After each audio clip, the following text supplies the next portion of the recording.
Selesai sholat duha, saya datang ke rumah beliau pagi-pagi. Saya baru jalan kaki kira-kira 200 meter di depan rumahnya, saya lihat beliau lari pagi. Saya mempercepat langkah datang ke rumahnya, saya mengetuk pintu rumah. Ternyata beliau masuk ke dalam rumah. Ketika saya mengetuk pintu rumahnya, istrinya yang membuka pintu. Selamat pagi. Pagi. Ada apa? Ibu, saya mau ketemu Pendeta Alphonse. Istrinya langsung mengatakan kepada saya, mohon maaf, Pendeta Alphonse tidak ada di rumah. Dalam hati saya, baru yang tadi lari masuk itu siapa? Saya pulang, besok pagi saya datang lagi. Selamat pagi. Anak tertuanya yang keluar. Pagi, ada apa? Saya mau berjumpa dengan Pendeta Alphonse. Anaknya mengatakan, mohon maaf, Pendeta Alphonse tidak ada di rumah. Hari ketiga bulan pertama saya datang, selamat pagi. Anaknya juga mengatakan tidak ada di rumah. Hari keempat bulan pertama saya datang, selamat pagi. Istrinya mengatakan tidak ada. Selama 1 bulan penuh setiap pagi saya mengetuk pintu rumah itu, istri dan anaknya selalu mengatakan beliau tidak ada di rumah. Bulan kedua hari pertama saya datang, selamat pagi. Istrinya mengatakan tidak ada di rumah. Hari kedua bulan kedua saya datang, selamat pagi. Anak perempuannya mengatakan tidak ada di rumah.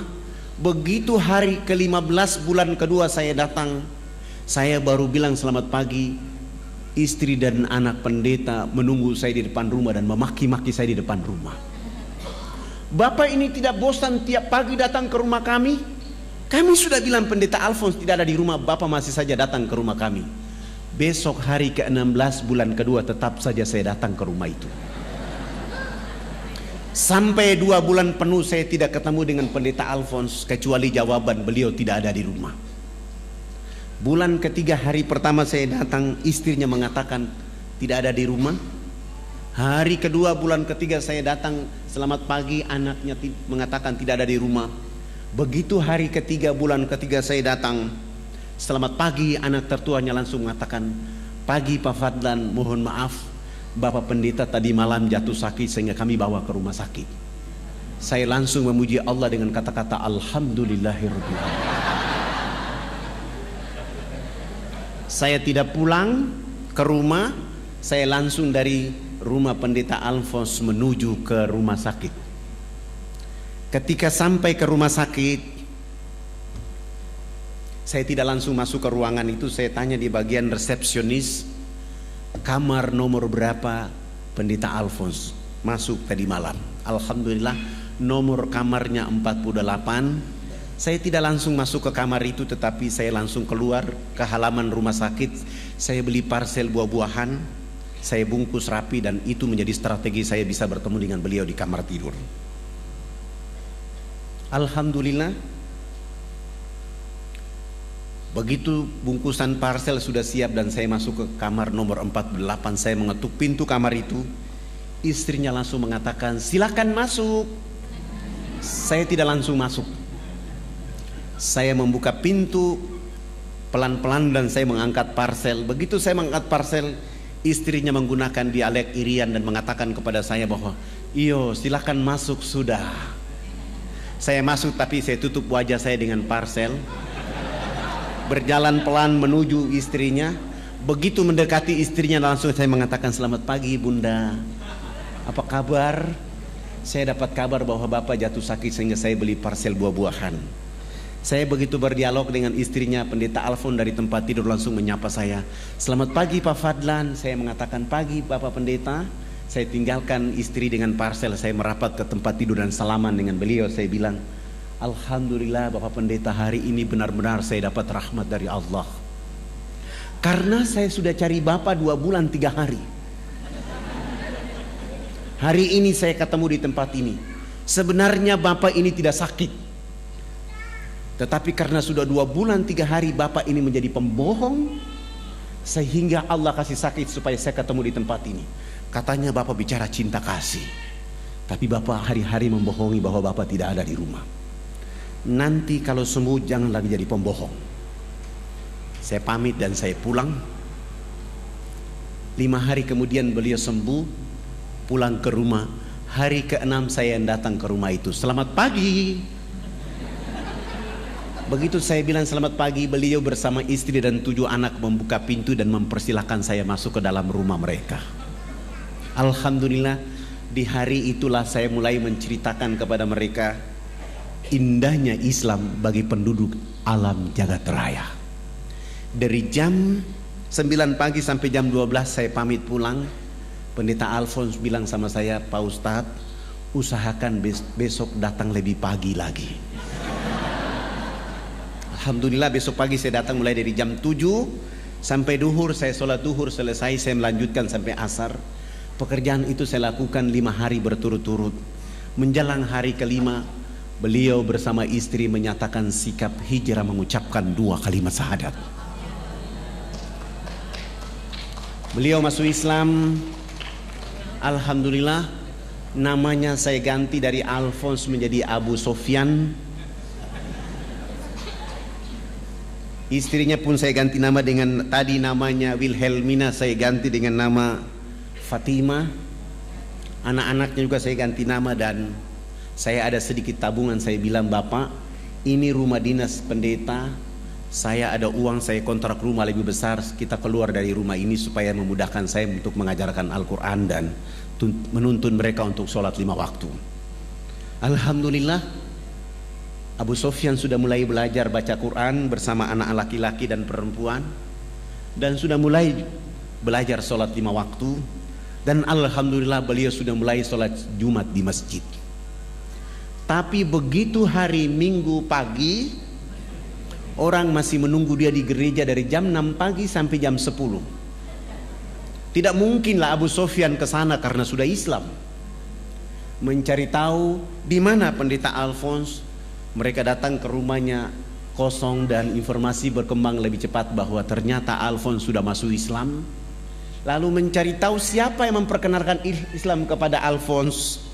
Ributlah Jayapura pada tahun 83. Akhirnya Fadlan ditahan tanpa proses BAP untuk masuk penjara selama 3 bulan. Saya menikmati 3 bulan itu, happy di dalam, karena itu membuat saya lebih memperdalam hafalan saya dalam penjara. 3 bulan selesai, saya keluar.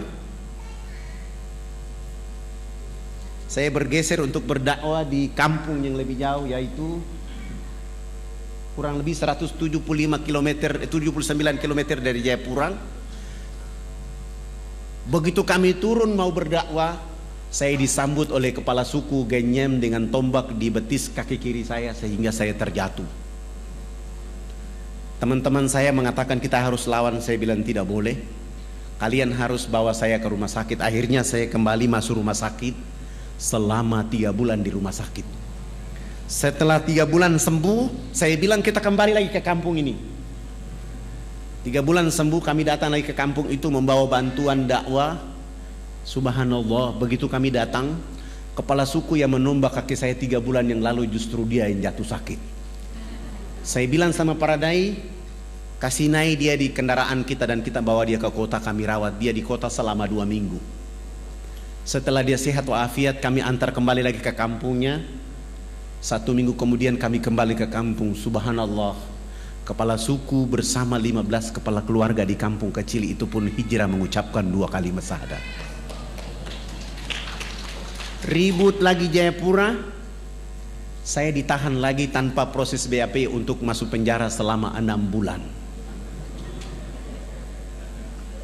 Saya menikmati 6 bulan itu dengan happy, dengan senang hati karena Allah dan Rasulnya. Saya keluar dari 6 bulan itu, tetap saja saya berdakwah di sekitar Jayapura sini. Begitu saya berdakwah, subhanallah, Allah meningkatkan kualitas dakwah. 30 kepala keluarga di sekitar Jayapura pun hijrah mengucapkan 2 kalimat syahadat. Ribut lagi Jayapura, saya ditahan lagi tanpa proses BAP untuk masuk penjara selama 9 bulan. Saya menikmati itu sampai hari terakhir dari bulan ke-9. Orang yang biasa menangkap saya di 3 bulan yang pertama, 6 bulan yang kedua, dia datang, dia buka gembok penjara itu, dia maki-maki saya di depan penjara. Bapak ini kenapa tidak takut dengan penjara? Tiap bulan tidak ada orang lain yang masuk ke ruangan ini kecuali Anda. Saya bilang sama beliau, abang, saya bukan maling, saya juga bukan pembunuh, saya juga bukan pemberontak. Saya hanya ingin mencerdaskan saudara saya di negeri ini agar pasti mereka tunduk memuji Allah dan mengikuti Rasulullah Muhammad SAW. Tidak apa-apa abang menangkap saya, tidak apa-apa. Saya justru bahagia abang menangkap saya. Tapi abang akan ditangkap oleh Allah suatu saat nanti, dan abang akan disiksa oleh Allah habis-habisan. Karena abang salah menampak orang yang sedang berdakwah. Bahasa saya ini membuat dia ketakutan dan dia bilang sama saya, jangan kau kasih takut-takut saya. Oh, ternyata dia juga ketakutan. Dia tidak bawa pulang saya ke posko dakwah saya, tapi dia bawa pulang saya ke rumah. Dia suruh 5 anak dan istrinya berkumpul di ruang tamu dan saya mendakwai mereka. Dan ini dakwah saya paling tercepat. 8 jam kemudian beliau bersama istri dan 5 anak pun hijrah mengucapkan 2 kalimat syahadat. Ketika dia masuk Islam, sudah tidak ada lagi orang yang menangkap saya. Saya mulai berpikir bahwa dakwah itu kalau dilakukan dengan sungguh-sungguh ikhlas, insya Allah hidayah akan lebih cepat daripada angin. Akhirnya saya mengumpulkan para dai supaya kita akan melakukan dakwah itu menjadi pekerjaan bergengsi dari Allah. Dan saya mengatakan kepada seluruh dai yang ada di Irian, pekerjaan yang paling bergengsi adalah dakwah. Siapa orang yang melakukan pekerjaan bergengsi ini, maka aktivitas kehidupannya dijauhkan dari segala fitnah. Bahkan selalu ada fitnah kepada dirinya, dia tetap saja istiqomah dengan pekerjaan bergengsi ini karena dia memuliakan Allah dan memuliakan orang untuk menyebut nama Allah Subhanahu wa ta'ala. Kami mulai berpikir mencari daerah yang lebih jauh, yaitu jalan dari Jayapura ke Wamena. Karena waktu itu kami belum punya fasilitas dakwah. Akhirnya mau dan tidak mau jalan kaki dari Jayapura ke Wamena. Berapa lama? 3 bulan baru sampai. Ini pekerjaan bergengsi. Karena Rasulullah SAW melakukan itu dari Mekah ke Madinah dalam keadaan dikejar, air susah, makanan susah. Tapi kalau di negeri ini air berlimpah, makanan berlimpah, maka nggak ada alasan bahwa jauh. Kami coba untuk jalan kaki. Kami 20 orang jalan kaki di perjalanan 1 bulan. Teman-teman saya 19 orang, mereka kehabisan energi tenaga. Mereka bilang, Ustadz, kalau kita memaksa diri 3 bulan sampai ke Wamena belum berdakwah, kita sudah dibunuh oleh orang. Akhirnya kami pergi 1 bulan, kembali ke Jayapura 1 bulan, tidak ada dakwah. Bagaimana caranya bisa sampai ke Wamena? Saya mulai menggunakan siasa, yaitu saya ke kantor desa supaya nama kami semua diganti. Foto-foto kami, KTP-nya diganti nama, yang nama Abidin dengan nama Markus, yang nama Zainuddin dengan nama Wilhelmus, yang nama Abidin dengan nama Paulus, yang nama Fadlan dengan nama Leo. Agamanya dikasih kosong. Dengan cara ini baru kami bisa beli tiket pesawat misionaris. Begitu membawa nama Markus, akhirnya bisa dibeli. Kami beli tiket semuanya. Sesudah itu besok pagi kami akan terbang ke Jayapura. Malam harinya kami menyediakan modal dakwah berupa sabun mandi 7 karton, sampo 7 karton, odol 7 karton, sikat gigi 7 karton, dan pakaian layak pakai 7 karung. Mencoba untuk berdakwah di Wamena. Alhamdulillah 45 menit kemudian kami tiba di Wamena. Ketika kami sampai ke Wamena, kami disambut oleh saudara-saudara kami, tapi sayang mereka dalam keadaan telanjang. Mohon maaf, ini bukan porno. Mereka dalam keadaan seperti ini.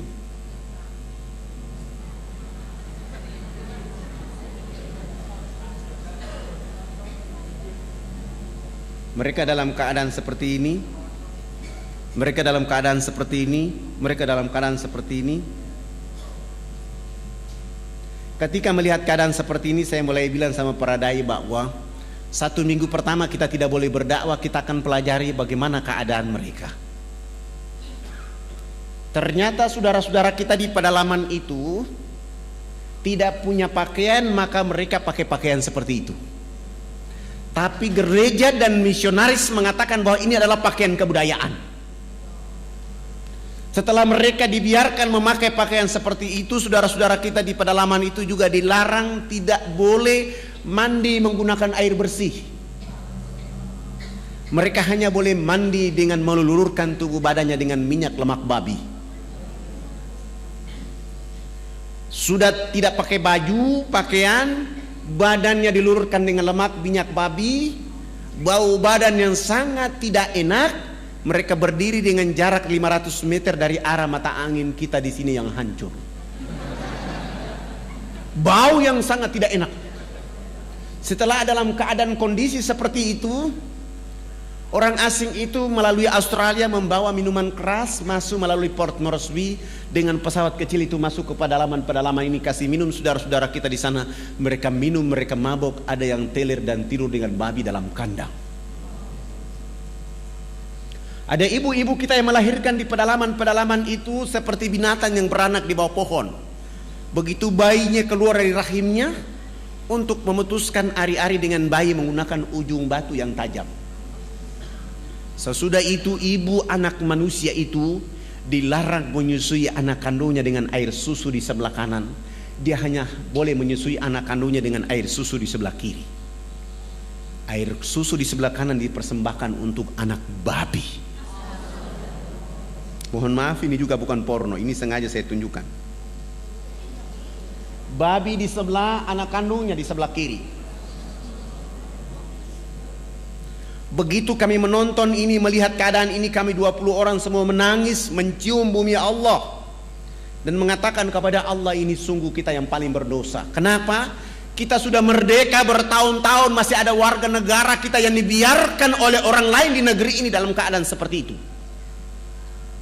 Saya bilang sama teman-teman, ini tidak ada cara lain, tidak ada peraturan lain kecuali dakwah dengan Islam. Bagaimana cara berdakwah? Menurut Allah dalam surat An-Nahl ayat 125. Surat 16 ayat 125. Serulah manusia ke jalan agama Tuhanmu dengan hikmah, arif, bijaksana. Berdialog dengan mereka pun dengan arif dan bijaksana. Kepada siapa Allah beri petunjuk, kepada siapa Allah sesatkan. Saya mentadaburi ayat ini dengan menggunakan sabun mandi. Minggu kedua hari pertama, saya mulai mengajak kepala suku besarnya, kami bawa dia ke sungai. Begitu sampai ke sungai, saya bilang, Bapak ikut kami loncat masuk ke dalam sungai. Kami 20 orang ditambah kepala suku bersama-sama jebur masuk dalam sungai. Sesudah itu naik, saya bilang kepala suku berdiri di samping kanan saya, para dai 19 orang berdiri di depan, dan saya bilang sama kepala suku, Bapak ikut gerakan kami. Saya kasih beliau satu sabun dan saya bilang, Bapak ikut gerakan kami. Begitu kami gosok sabun di sebelah kanan, kepala suku ikut gosok sabun di sebelah kanan. Kami gosok sabun di sebelah kiri, kepala suku ikut gosok sabun di sebelah kiri. Sesudah itu saya ambil sabun dari tangan kepala suku, saya ganti dengan sampo. Rambut kami orang Irian itu kalau belum kena air dengan sampo itu rambut tenang-tenang saja. Begitu kepala suku dia siram sampo, satu botol kecil di atas rambutnya, dia keramas, rambut keribu keriting itu dia mekar kayak bunga yang berkembang. Sehingga busa sampo itu makin tinggi. Begitu makin tinggi jatuh kena hidung kepala suku. Dia mencium harum dari busa sampo itu, langsung pergi, tidak mau lagi bilas dengan air.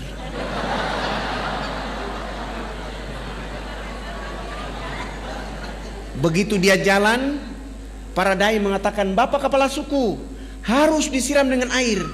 Kepala suku menjawab, tidak anak, ini wangi. Rupanya selama hidupnya baru pertama mencium bau harum. Kepala suku ini 6 hari berturut-turut mandi tidak pernah bilas dengan air. Di hari ke-6 beliau ikut kami datang mandi jebur dalam sungai. Sesudah itu naik, beliau gosok sabun, gosok sampo, dia pakai koteka kayak tadi, berjalan kayak kuntilanak yang berjalan. Kena matahari, busa sabun itu kering di badan, busa sampo kering di rambut. Kepala suku langsung ke kebun bekerja seperti biasa seorang petani. Jam 2 siang dia pulang ke rumah. Pada saat pulang ke rumah Allah turunkan rahmat berupa hujan kena di tubuh badan. Busa sampo dan busa sabun yang tadi kering itu muncul kembali. Beliau gosok-gosok sampai hilang itu busa sampo dan sabun. Allah ganti dengan kesegaran jasmani. Kepala suku ini tiba di rumah, tidur dari jam 3 sore sampai jam 9 pagi hari berikutnya. Begitu pagi-pagi kami datang ke rumahnya jam 9 pagi, kepala suku langsung angkat bicara. Anak, mandi yang benar itu yang anak ajarkan. Bapak kemarin dimandikan oleh Tuhan Sang Pencipta sehingga Bapak tadi malam tidur menjadi enak. Selama ini Bapak belum pernah tidur enak seperti tadi malam. Oh, bagaimana kalau pagi ini Bapak ikut mandi? Beliau dengan senang hati ikut kami ke sungai. Hari itu baru mandi dan resmi bilas. Naik tidur dari jam 9 pagi sampai jam 3 sore hari itu. Begitu dia bangun tidur, di sana ada kecerdasan, di sana ada pencerahan. Dia mulai kampanye kepada 28 titik adat beliau. Besok pagi yang berkumpul di lapangan dekat sungai itu sebanyak 3.712 orang. Laki, perempuan, tua, muda, besar, kecil untuk mengikuti materi mandi menggunakan sabun mandi yang kami bawa dari Jayapura. Begitu kami ajar dari jam 8 pagi sampai masuk waktu jam 12 siang belum tuntas karena orang saking banyak. Saya skorsing pelajaran mandi karena kami mau sholat duhur. Kami kalau di pedalaman Irian itu tidak bisa sholat di atas permukaan bumi karena babi sangat banyak. Kebetulan kami 1 minggu sudah buat panggung di tengah-tengah lapangan itu menjadi masjid dan musola kami. 3.712 orang itu saya bilang sama kepala suku, yang sudah mandi jangan pulang, yang belum mandi juga jangan pulang. Nanti kami selesai sholat duhur kami akan melanjutkan pelajaran mandi. Mereka 3.712 orang itu mereka dulu di bawah panggung dan kami 20 orang naik di atas panggung. Salah satu dai dia qomat dan saya takbir. Allahu Akbar. 19 dai ini juga takbir Allahu Akbar. Begitu kami takbir, 3.712 orang itu mereka bangkit dari tempat duduknya. Mereka tawaf dengan arah berjalan, arah jarum jam, tawaf keliling panggung sholat. Apa yang mereka lakukan? Mereka berputar keliling panggung sholat dengan berlawanan arah jarum jam seakan-akan orang lagi tawaf di Ka'bah. Mereka perhatikan gerakan-gerakan sholat duhur yang kami lakukan. Begitu saya salam ke kanan, Assalamualaikum warahmatullahi, Assalamualaikum warahmatullahi. Kepala suku besar itu langsung loncat naik di atas panggung dan mengajukan beberapa pertanyaan. Anak, kenapa anak dengan teman-teman berdiri dan angkat tangan dan mulutnya bicara-bicara? Itu maksudnya apa? Saya bilang subhanallah, baru mandi cerdas begini. Bagaimana saya bisa mampu menjawab pertanyaan itu? Hampir saya tidak sanggup. Tapi tiba-tiba ada ilham dari Allah untuk saya menjawab. Saya bilang sama kepala suku dan masyarakat, Bapak kepala suku dan masyarakat dan mama-mama yang ada di sini, kami di atas panggung ini agama kami Islam. Dalam agama kami diperintahkan Tuhan Allah Sang Pencipta dalam 1 hari 5 kali menghadapnya di saat dan waktu yang ditentukan. Tadi kami berdiri mengangkat tangan itu artinya kami menyerahkan sepenuhnya kehidupan, diri, jiwa raga kami kepada Tuhan Allah. Yang kami bicara-bicara itu adalah Allah Maha Besar, sementara kehidupan kami dan diri serta jiwa raga kami sangat kecil sehingga tangan kiri kami malu menutup dada kami, tangan kanan kami pun malu menutup tangan kiri dan dada yang penuh dengan kehinaan. Kami menyerahkan sepenuhnya jiwa raga kami kepada Tuhan Allah. Kepala suku langsung mengatakan, ini agama yang benar. Menurut Bapak kami sudah Islam. Tapi kenapa sesudah itu anak dengan teman-teman bongkok badan? Apa artinya bongkok badan? Maksudnya kenapa ruku? Saya menjelaskan, kami bongkok badan itu supaya kami bisa melihat di bumi itu ada batu, pasir, tanah, air, hewan, tumbuhan. Semua itu fasilitas dari Tuhan Allah kepada manusia, dipelihara, dilindungi, dinikmati oleh karena nanti untuk manusia berikutnya. Oh, ini agama yang benar menurut Bapak, kami sudah Islam. Tapi kenapa sesudah itu anak dengan teman-teman tunduk mencium papan? Apalagi artinya tunduk mencium papan? Kenapa sujud? Saya menjelaskan, kami tunduk mencium papan itu pertanda kami menangis kepada Tuhan Allah atas kejahatan, maksiat, dosa yang kami lakukan di bumi. Kenapa kami lakukan itu Bapak Kepala Suku dan Mama-mama? Karena sebentar kami mati nanti, kulit, daging, darah, tulang akan dilebur menjadi tanah. Sebelum dilebur menjadi tanah, kami menyatukan telapak tangan, kepala, lutut dan kaki untuk menangis meminta ampun kepada Dia, Allah yang Maha Tinggi. Oh, ini agama yang benar. Menurut Bapak kami sudah Islam. Tapi kenapa sesudah itu anak dengan teman-teman lihat ke sebelah kanan mulutnya bicara-bicara, lihat ke sebelah kiri masih bicara-bicara? Saya jawab lagi, kalau tadi kami mengangkat tangan adalah menyerahkan sepenuhnya jiwa, raga dan kehidupan kami, sesudah itu kami bongkok badan untuk melihat fasilitas yang diberikan oleh Allah. Setelah itu minta ampun. Selesai minta ampun, kami lihat ke sebelah kanan. Kalau belum ada orang yang tahu mandi, tugas kami mengajarkan mereka bisa tahu mandi. Melihat ke sebelah kanan, kalau belum ada orang yang tahu berpakaian, tugas kami mencari pakaian untuk menutup badannya. Ada yang lapar, tugas kami mencari makan. Ada yang sakit, tugas kami mencari obat. Sesudah itu melihat ke sebelah kiri, kalau belum ada orang di bumi ini yang mengenal Allah dan Rasulnya, tugas kami datang memperkenalkan Allah dan Rasulnya kepada mereka. Begitu mendengar penjelasan saya, Kepala Suku Besar langsung mengatakan kepada kami 20 orang, kalau begitu kami tidak boleh duduk di atas panggung sholat itu. Kami turun duduk di bawah menemani 3.712 orang. Mereka 6 kepala suku naik di atas panggung menggantikan kami. Mereka bukan sholat, tapi mereka rapat adat membahas kehadiran kami di sana. Rapat adat 1,5 jam kemudian, Kepala Suku Besar menyampaikan pengumuman kepada 3.712 orang di lapangan itu. Wah, wah, wah, wah, wah, hubulokanayak. Saya kasih contoh kepala suku, saya kenakan saya kepala suku, Bapak Ibu 3.712 orang. Karena saya ini orang fak-fak, saya tidak tahu bahasa Wamena. Karena bahasa yang ada di Irian itu ada 324 bahasa. Saya tanya kepada orang yang ada di bawah saya apa yang dimaksud oleh kepala suku, ternyata artinya buat kami 20 orang sangat berbahagia. Hari ini kita senang, hari ini kita gembira karena anak-anak ini sudah datang di tempat kita mengajarkan agama yang benar. Dalam rapat adat kami mengatakan bahwa kita yang ada di lapangan ini harus mengikuti agama yang mereka ajarkan. Kami 20 orang langsung sujud syukur dan menangis berterima kasih kepada Allah Subhanahu wa taala. Terima kasih Allah ya Rabb. Kami belum menyebut namamu ke dalam dada mereka. Kami belum mengajarkan nama kekasih Muhammad ke dalam hati mereka. Kami hanya bawa rizkimu berupa sabun, odol, sikat gigi ya Allah ya Rabb. Lalu kami tidak sanggup berhadapan dengan 3.712 orang itu karena mereka dalam keadaan telanjang, dalam keadaan bau badan, dalam keadaan bodoh, dalam keadaan miskin, tetapi mereka mampu mengatakan kepada Allah dan Rasulnya, asyhadu an la ilaha illallah wa asyhadu anna Muhammad Rasulullah. Ya Allah, mereka dalam keadaan miskin, telanjang, bodoh di bumimu.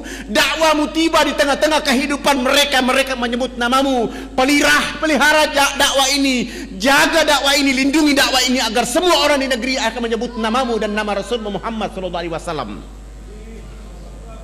3.712 orang masuk tanpa beban apapun, tanpa paksaan apapun. Mereka dengan mudah mengucapkan nama Allah dan nama Rasulullah Muhammad SAW. Setelah mereka mengucapkan 2 kalimat syahadat, kami berusaha untuk membimbing mereka agar mereka mampu menjadi hamba-hamba Allah. Sesudah itu pekerjaan berikut yang kami lakukan adalah berusaha untuk mengganti nama-nama mereka. Yang nama Abraham kami ganti dengan nama Ibrahim. Yang nama Yohanes kami ganti dengan nama Zainuddin. Yang nama Wilhelmus kami ganti dengan nama Abidin. Yang nama Paulus kami ganti dengan nama Abu Bakar, Hamzah. Dan itu nama-nama yang paling cocok kalau orang Irian masuk Islam. Sangat lucu kalau ada orang Irian masuk Islam, rambutnya keriting, badannya hitam kelin, dipanggil Subagio. Nggak cocok. Tapi Zainuddin, Iskandar, insya Allah. Setelah mengganti nama-nama mereka, pekerjaan berikut yang kami lakukan adalah melakukan hitanan masal mulai dari umur 7 bulan sampai umur 63 tahun. Alhamdulillah, waktu itu kami dibantu oleh ayahanda Dr. Mulia Tarmizi. Kebetulan beliau menjadi Komandan Lantamal Angkatan Laut di Jayapura. Beliau dulu bicara dakwah Islamiyah dan kami mengantar beliau ke atas menghitan saudara-saudara kita di sana. Alhamdulillah. Sesudah itu beliau menulis surat supaya saya membawa surat itu menghadap Presiden Soeharto di Jakarta. Kami bawa kepala-kepala suku. Kepala-kepala suku ini sudah pakai celana panjang, sudah pakai kemeja, bahkan sudah pakai jas. Tetapi mereka belum bisa pakai sepatu. Karena ukuran sepatunya waktu itu nomor 47. Selama hidupnya belum pernah menggunakan alas kaki, begitu masuk Islam disuruh pakai alas kaki. Terpaksa tidak ada jenis sepatu itu dan kami menggunakan sendal jepit. Kelebihan tumit kami bawa mereka. Naik pesawat dari Wamena ke Jayapura, Jayapura langsung menuju Makassar.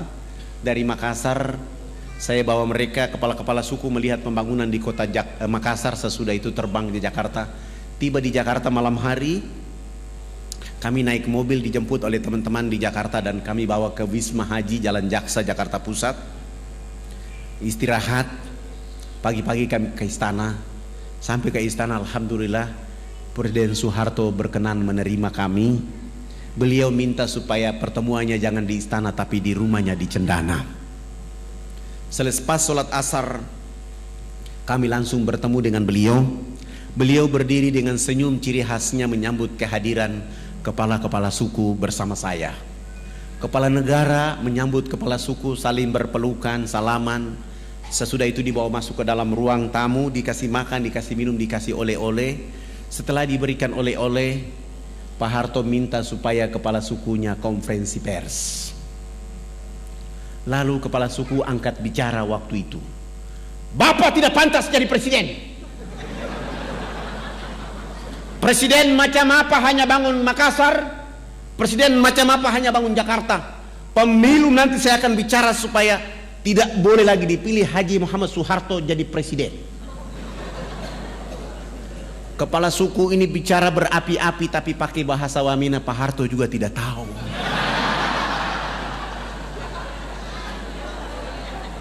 Tapi karena Pak Harto memiliki positive thinking, melihat gerakan kepala suku, beliau pasti punya feeling bahwa ini terjemahannya pasti bagus. Mohon diterjemahkan. Saya tidak menerjemahkan bahasa itu, tapi saya mentadaburi makna di balik permintaan bahasa itu. Wartawan TVRI waktu itu kasih saya dan saya menjawab bahwa Bapak Presiden yang terhormat, hari ini kepala-kepala suku sungguh bahagia bisa bertemu dengan Bapak Presiden. Dan kepala suku tadi mengatakan bahwa Haji Muhammad Soeharto layak jadi Bapak Pembangunan Nasional. Dengan cara itu Pak Harto langsung menelpon Menteri Agama, kepala-kepala suku yang tadi datang itu diberangkatkan haji pada tahun itu juga. Dengan cara tadabur bahasa itu beliau menelpon Menteri Sosial, kami dibantu 417 unit rumah layak huni. Beliau juga menyumbang 1000 karung pakaian serba baru. Beliau juga menyumbang 600 karton sampo, 600 karton sabun, 600 karton odol sikat gigi, dan plus beliau menyumbang 28 masjid kepada 28 kampung yang masuk Islam. Dan beliau mengatakan dakwah Jakarta Wamena tidak boleh menggunakan kapal laut tapi menggunakan pesawat Hercules dari Halim Perdana Kusuma. Alhamdulillah dengan kekuatan itu kami terus melakukan kekuatan dakwah dan bergeser. Setelah Wamena ini hidup, nanti kalau ada bapak-bapak ibu berkenan datang ke Wamena, jangan tinggal di kota Wamena tapi jalan kaki 175 km ke dalam. Kita akan mendengar suara-suara Islam di tengah-tengah hutan itu. Ada saudara-saudara dan anak-anak kita yang rambutnya keriting, badannya hitam kelin, tapi dia sanggup azan di waktu duhur, asar, maghrib, isya, bahkan di waktu subuh. Terkadang kita tidak sanggup meneteskan air mata oleh karena di tengah-tengah hutan itu jauh dari khalayak ramai, tapi ada orang yang menyebut nama Allah, menyebut nama Rasulullah Muhammad SAW. Saya bergeser lagi berdakwah di Biak sini. Ini waktunya masih panjang ya.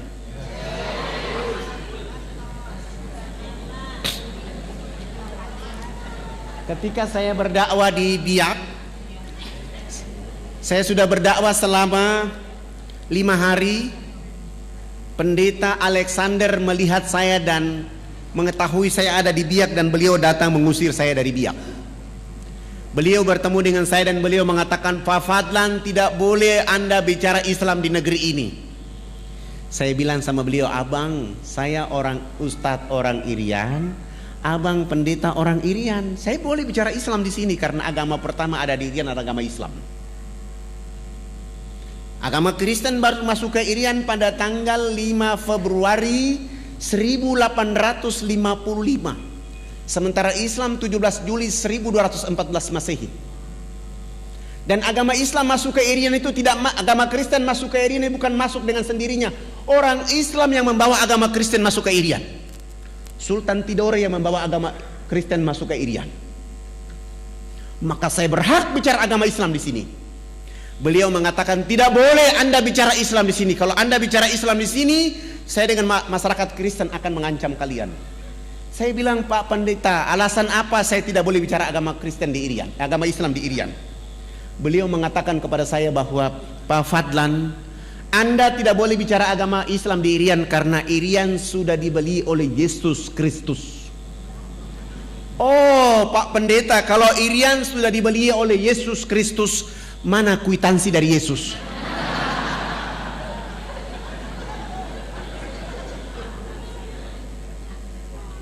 Begitu saya tanya kwitansi, langsung pendeta Alexander dia malu dan dia pergi. Saya tetap berdakwah di Biak selama 3 bulan. Kebetulan ada acara Isra Mi'raj. Saya diundang untuk menyampaikan hikmah Isra Mi'raj oleh ibu-ibu Dharma Wanita dan Majelis Ta'lim di Biak. Salah satu peserta tamu yang diundang adalah pendeta Alexander Robobiar.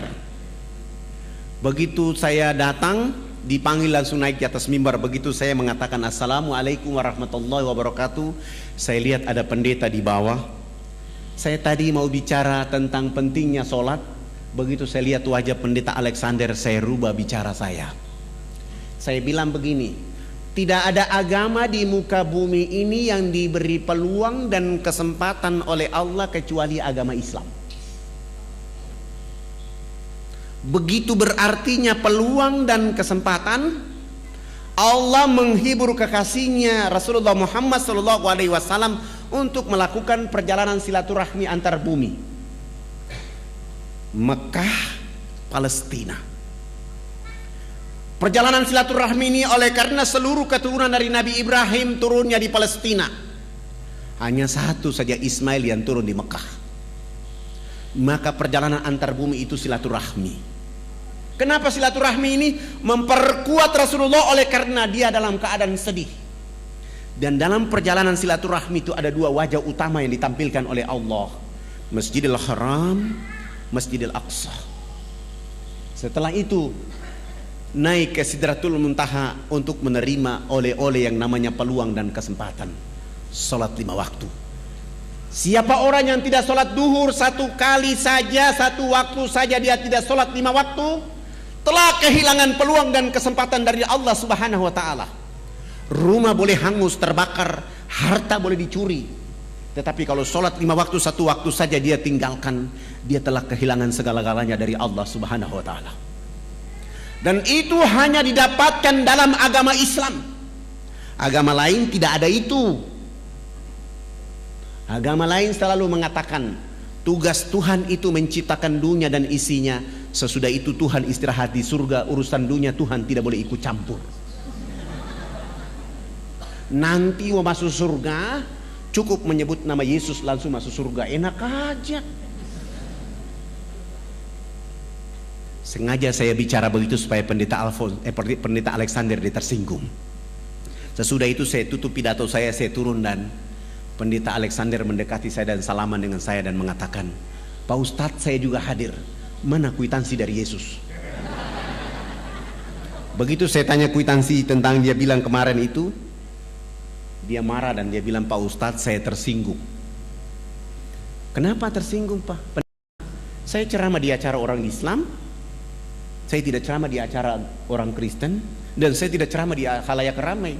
Saya tidak tahu kalau abang ada di sini. Bagaimana kalau kita dialog antar umat beragama? Saya bilang, mohon maaf, saya orang yang paling tidak suka berdialog antar umat beragama. Saya bawa orang Islam, abang bawa orang Kristen, kita dialog akhirnya berkelahi bunuh-bunuhan. Saya tidak mau. Boleh dialog dengan saya hanya 4 persyaratan yang dipenuhi. Dialog di tempat yang ada AC, tempat tidurnya 2, dialog hanya 4 mata 4 telinga antara Anda dengan saya. Dan dialog itu tidak boleh membahas Al-Quran dan Islam. Kita bicara Bible dan Kristen saja. 3, dalam dialog itu kalau Bible mengatakan agama Kristen agama yang benar, abang pendeta bawa saya ke gereja baptis saya dan umumkan bahwa Ustadz Fadlan masuk Kristen. Bagaimana kalau Bible mengatakan Islam agama yang benar? Ya, saya juga masuk Islam, tapi jangan dibiak bawa saya ke Jawa. Kami sepakat, lalu beliau, kebetulan acara hari itu hari Sabtu sore, beliau langsung malam itu sewa hotel dan kami 2 bertemu malam itu. Selesai sholat Isya beliau datang jemput saya.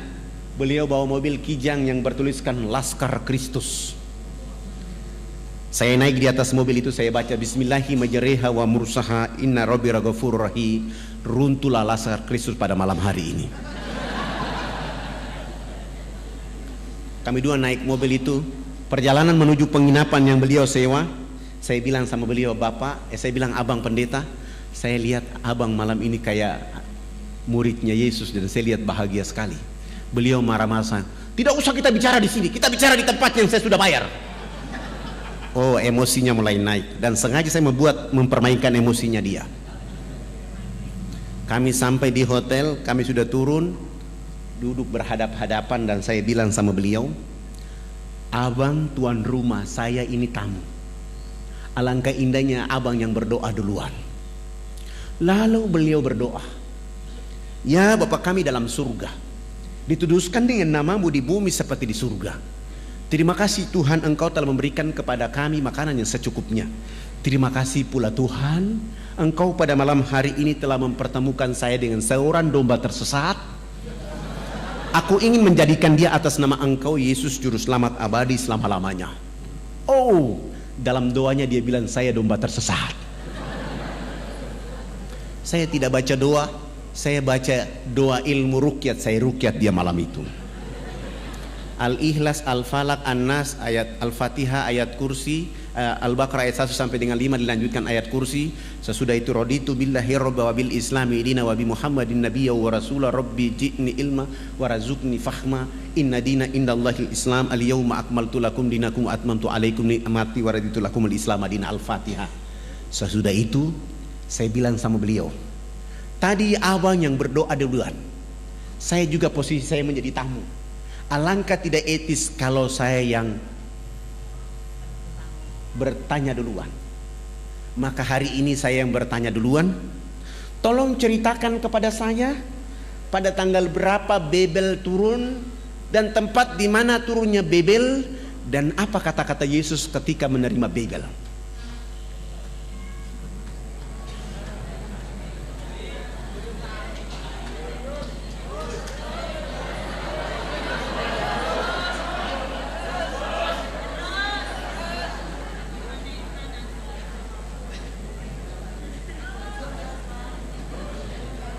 Iya, masih ada berapa menit?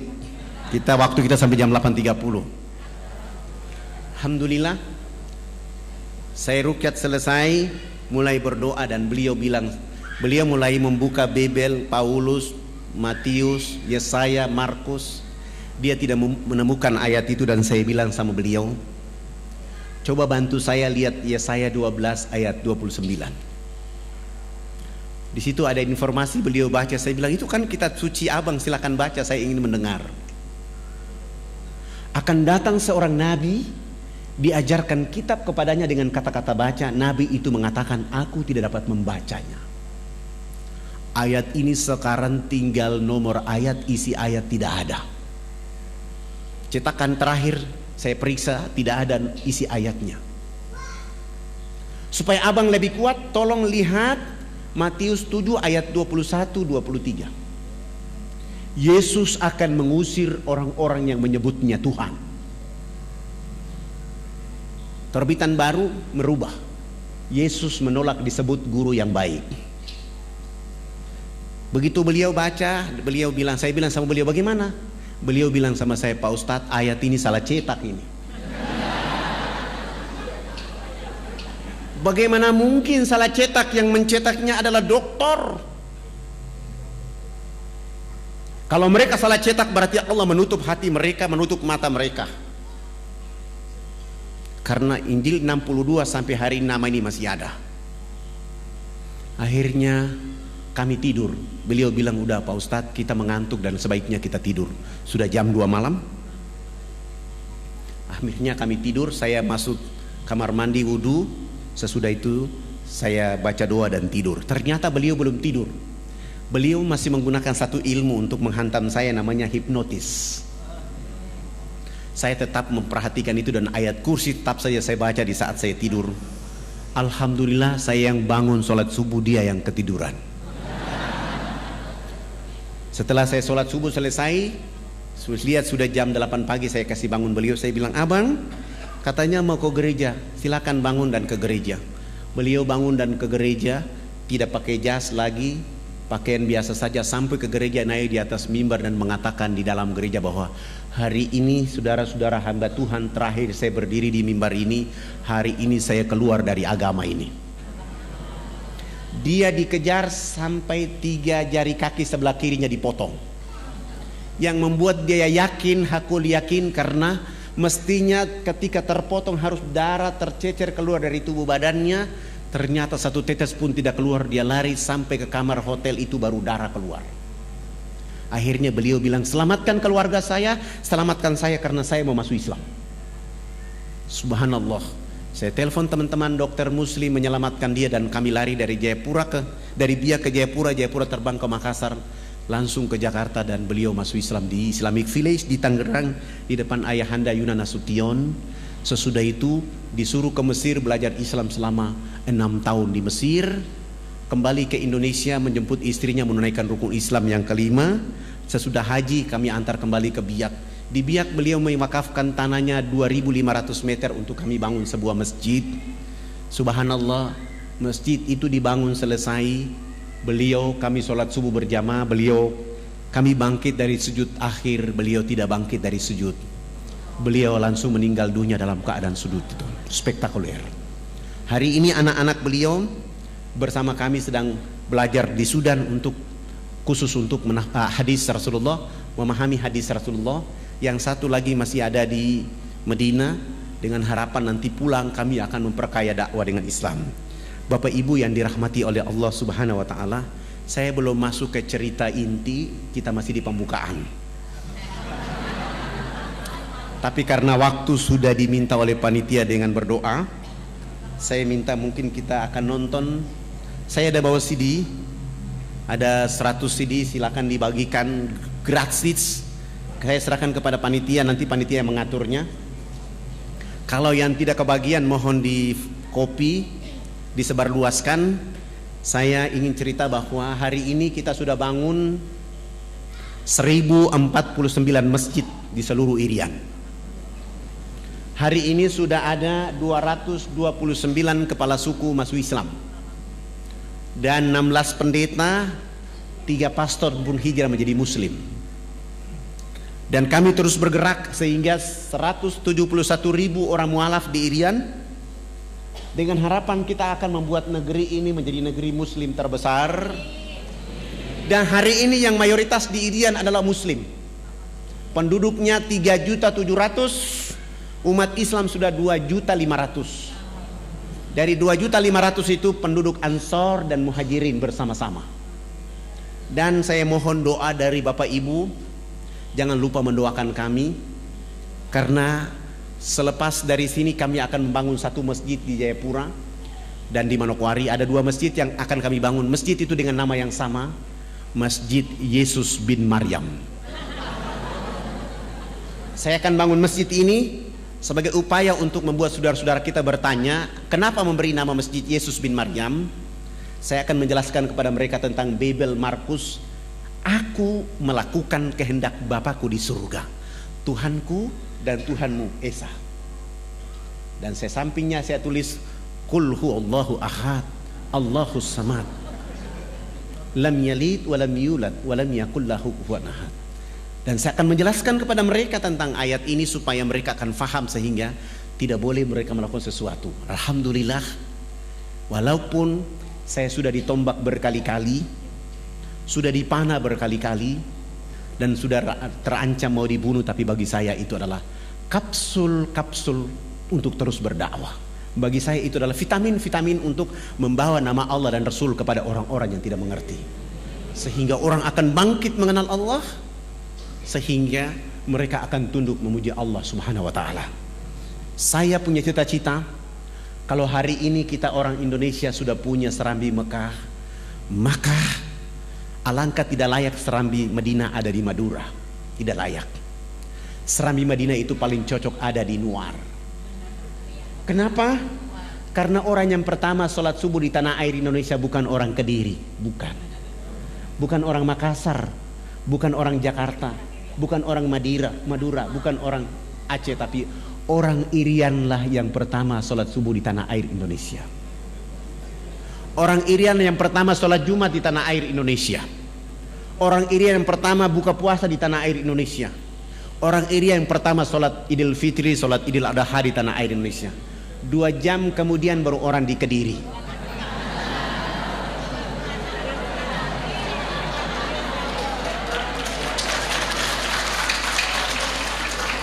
Artinya benar maksud para pejuang republik ini. Indonesia dimulai dengan huruf alif, ditutup dengan huruf ain, iman dan ilmu. Maksudnya adalah orang Irian itu dengan iman, dengan ilmu, rambutnya keriting, badannya hitam kelim, tetapi dia yang mengatakan awal menjemput fajar. Allahu Akbar, Allahu Akbar, as-salatu khairum minan naum. Walaupun Mekah dan Madinah di situ tempat turunnya Nabi dan Rasul, tapi dia 8 jam kemudian. Walaupun Rasulullah mendakwakan Islam di sana, tapi keberkahan itu diawali dari Republik Indonesia, dari saudaranya yang rambut keriting hitam kelim. Sesudah itu baru yang lain. Artinya Islam begitu spektakuler buat penduduk bumi. Begitulah kemuliaan dakwanya Rasulullah. Begitulah kehebatan agama Islam. Tidak membedah-bedahkan yang keriting dan lurus, suku dan ras, tapi mereka bersama-sama diterkam dengan ayat-ayat Allah, sehingga mereka menjadi cerdas, mereka menjadi mulia. Keriting bukan jadi persoalan, hitam keling bukan jadi persoalan, tetapi cahaya-cahaya Quran dan Islam membuat mereka menjadi satu. Maka benar kata Allah dalam firman-Nya kepada kita, ya ayuhan nas, inna khalaqnakum min dzakari wa untha wa ja'alnakum syu'uba wa aqbaila lita'arafu inna akramakum indallahi atqakum. Hai manusia, sesungguhnya kami menciptakan kamu dari seorang laki-laki dan perempuan, menjadikan kamu berbangsa-bangsa, bersuku-suku, supaya kamu saling kenal mengenal. Yang membuat perbedaan di antara kalian adalah takwa kepada Allah Subhanahu wa taala. Takwa tidak hanya milik pada orang hitam keriting, tapi milik semua apabila keimanan itu dekat dengan mereka. Demikian itu yang bisa disampaikan. Perlu kita memutar CD? Oke, sudah tidak bisa, tidak ada waktunya. Mungkin nanti sudah ada CD-nya bisa diputar. Untuk itu saya mengajak kita, mari kita sama-sama memohon ampun kepada Allah Subhanahu wa taala, menghadirkan jiwa raga kita memuji Allah Subhanahu wa taala, bersalawat kepada Rasulullah Muhammad sallallahu alaihi wasallam dengan satu harapan, tempat ini, majelis ini menjadi telaga-telaga perbaikan jiwa raga kita, telaga-telaga untuk membuat kita sepanjang hari, setiap minggu, setiap pekan kita mampu menyelam ke dalam telaga ini untuk bertemu Allah dan Rasul-Nya, dan menjadikan Kediri menjadi kiprah timbulnya dakwah terbaik. Ulama-ulama dan para mubalik-mubaliknya tampil untuk mengantarkan kalimat hak kepada seluruh penduduk yang ada di tanah air yang kita cintai. Marilah kita sama-sama baca Al-Fatihah. Semoga Al-Fatihah ini membuat kita menjadi mulia di hadapan Allah. Al-Fatihah.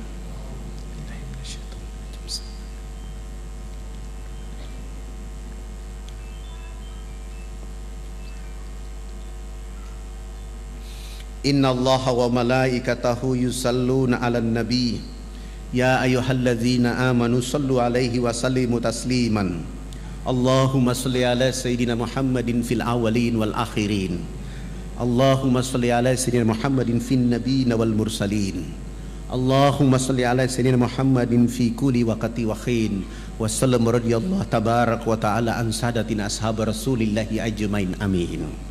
A'udzu billahi minasyaitonir rajim. Bismillahirrahmanirrahim. Hamdan syakirin, hamdan hamidin, hamdan naimin, hamdan yuafi ni'amahu wa yukaffi majidah. Ya Rabbana lakal hamdu kama yanbaghi li jalali wajhikal karim wa azimi sultani. Allahumma salli ala sayyidina Muhammadin wa ala alihi sayyidina Muhammad.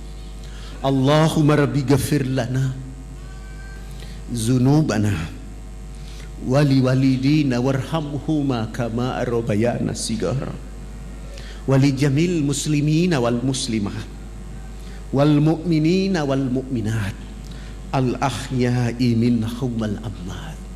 Allahumma rabbana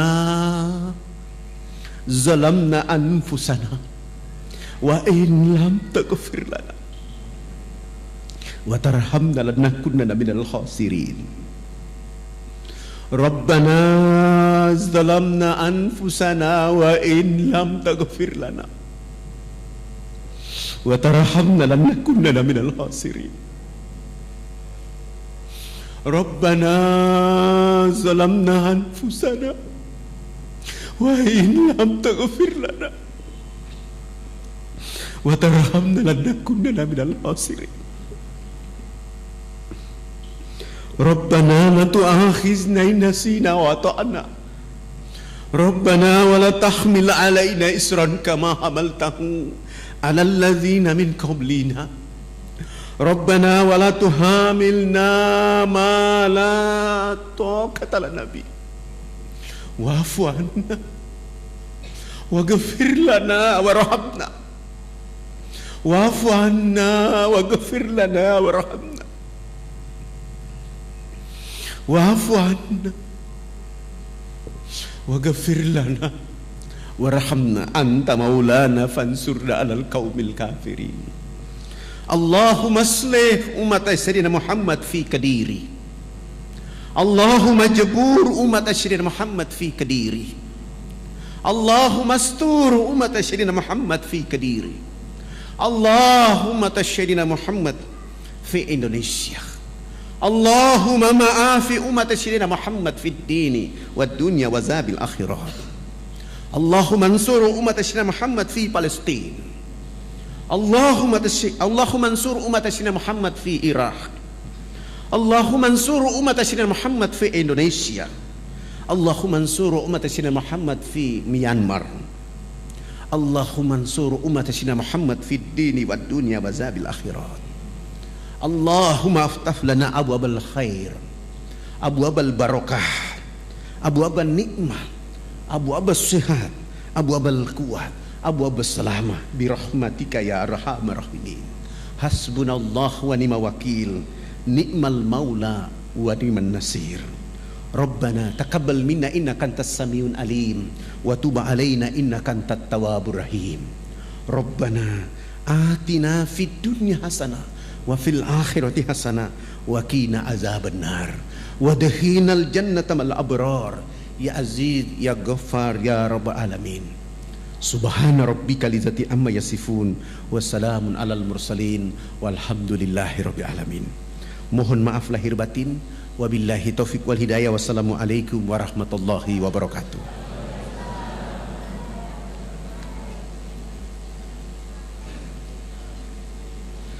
Subhanallah, alhamdulillah, wa la ilaha illallah, wallahu akbar. Sungguh luar biasa perjuangan beliau dalam mensiarkan agama ini. Semoga perjuangan beliau dan dukungan kita semuanya insya Allah nanti akan bisa menyebarkan Islam hingga ke seluruh Indonesia, bahkan ke dunia ini. Bapak Ibu yang dirahmati Allah, untuk pembagian VCD nanti akan dipandu oleh panitia. Nanti bisa diambil supaya nanti enggak akan dibagikan oleh Ustaz Abdurrahman.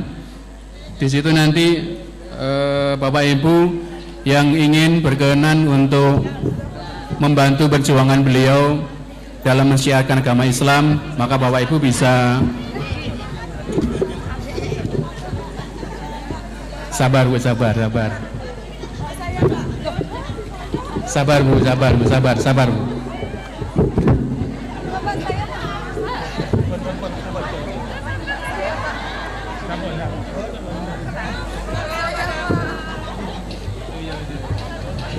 Untuk yang belum kebagian, insya Allah IKD akan menggandakan.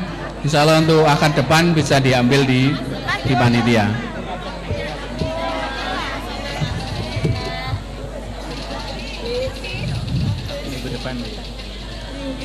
Yang belum kedapatan, insya Allah akad depan bisa diminta di panitia. Ya, insya Allah kita gandakan. Insya Allah akan kita gandakan akad depan. Karena jumlahnya terbatas, ya, maka insya Allah kita akan usahakan untuk digandakan akad depan. Nggih, matur suwun. Bapak Ibu yang dirahmati Allah, demikian pengajian akad bagi kadi pada pagi hari ini. Mari kita sama-sama akhiri kajian kita dengan bacaan hamdalah, istighfar dan doa akhir majelis. Alhamdulillahirabbil alamin, astaghfirullahaladzim, subhanakallahumma wa bihamdika, asyhadu an la ilaha illa anta, astaghfiruka wa atubu ilaik. Dari kami mewakili seluruh panitia, dari pengajian akad ini, ada kurang lebihnya mohon maaf yang sebesarnya. Billahi taufiq wal hidayah. Afu minkum. Wassalamualaikum warahmatullahi wabarakatuh.